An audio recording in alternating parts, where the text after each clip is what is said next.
बॉलीवुड की इस एक्ट्रेस को है आलिया, प्रियंका और दीपिका के फिगर से जलन। सरेआम कह दिया कुछ ऐसा कि बी टाउन में मच गया हंगामा। एक्सपोजर को लेकर इस एक्ट्रेस को होती है दिग्गज अभिनेत्रियों से जेलसी।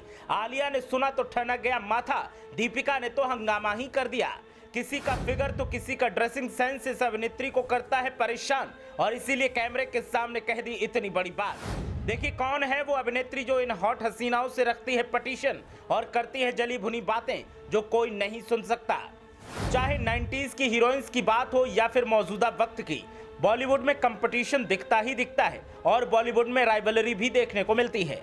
अब आलिया भट्ट, दीपिका पादुकोण और प्रियंका चोपड़ा को लेकर एक अभिनेत्री ने कुछ ऐसा कह दिया कि इन एक्ट्रेस का माथा तो ठनका ही है, साथ ही साथ बी टाउन की गलियों में कानाफूसी का दौर जारी है।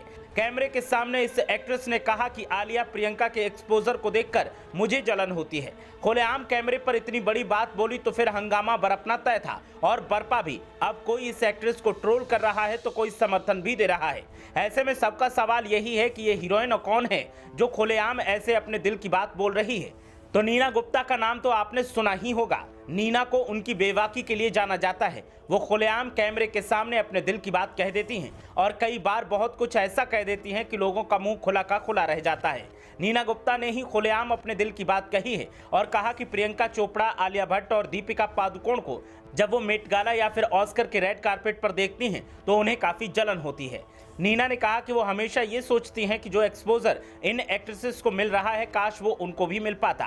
एक्ट्रेस ने कहा कि वो काफ़ी कुछ अचीव कर सकती थी, लेकिन जितना किस्मत में लिखा था उतना मिला। हालांकि नीना ने यह भी कहा कि अगर उन्हें कभी किसी ग्लोबल इवेंट में बुलाया गया तो वो गाउन की जगह साड़ी पहनना पसंद करेंगी। नीना ने कहा कि जब मैं आलिया, दीपिका और प्रियंका को ग्लोबल इवेंट में जाते देखती हूं तो सोचती हूं कि काश मैं भी यंग एक्ट्रेस होती। मुझे पता है कि आपको सब कुछ नहीं मिलता जो आप उम्मीद करते हैं। हालांकि मेरे पास जितना भी काम है उसके लिए मैं आभारी जरूर हूं, लेकिन एक बात कहने में हर्ज नहीं करूंगी कि इन्हें देखकर मुझे काफ़ी जलन महसूस होती है। हालांकि मुझे कोई इनवाइट भी नहीं करता है, अगर इनविटेशन मिलता है तो मुझे संवारने के लिए मसावा तो है ही। नीना गुप्ता बॉलीवुड की बेबाक एक्ट्रेस मानी जाती हैं। शायद शुरुआती दौर में उन्हें वो पहचान नहीं मिल पाई थी जो आज के वक्त मिली है। उन्होंने बधाई हो, पंचायत और शुभ मंगल ज्यादा सावधान जैसी शानदार प्रोजेक्ट्स में काम किया है। हालांकि नीना पर्सनल लाइफ को लेकर हमेशा मुसीबतों में रही।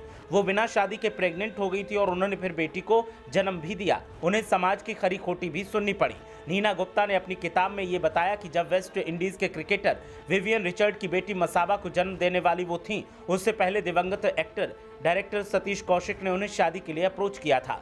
सतीश कौशिक ने नीना के प्रेग्नेंट होने के बावजूद भी उनसे शादी करने की इच्छा जताई थी। नीना ने बताया कि सतीश ने उनसे यहाँ तक कह दिया था कि अगर बच्चा डार्क स्किन का भी होता है तो भी वे दुनिया को बता देंगे कि ये बच्चा उन्हीं का है। हालांकि नीना ने सतीश के इस प्रपोजल को मना कर दिया था। नीना की लेटेस्ट और अपकमिंग फिल्मों की बात की जाए तो हाल ही में रानी मुखर्जी की film Mrs Chatterjee versus Norway में देखी गई थी। इसके अलावा उन्होंने चार्ली चोपड़ा और the mystery of Solang valley की शूटिंग पूरी की है। फिलहाल वो मेट्रो इन दिनों की शूटिंग कर रही हैं, लेकिन उनका आलिया, प्रियंका और दीपिका को लेकर दिया गया बयान सुर्खियां बटोर रहा है। हालांकि इस बयान के बाद दीपिका ने जहां इसे एक कॉम्प्लीमेंट बताया है तो आलिया ने भी नीना की तारीफों के पुल बांधे हैं और प्रियंका ने भी नीना के इस बयान को फनी अंदाज में लिया है और उनको प्यार दिया है। नीना की बेबाकी से सब वाकिफ हैं। ऐसे में कोई भी उनसे किसी भी तरह की पटिशन नहीं रखता, बल्कि सब उनके कमेंट्स को एंजॉय करते हैं। ब्यूरो रिपोर्ट, मीडिया हलचल।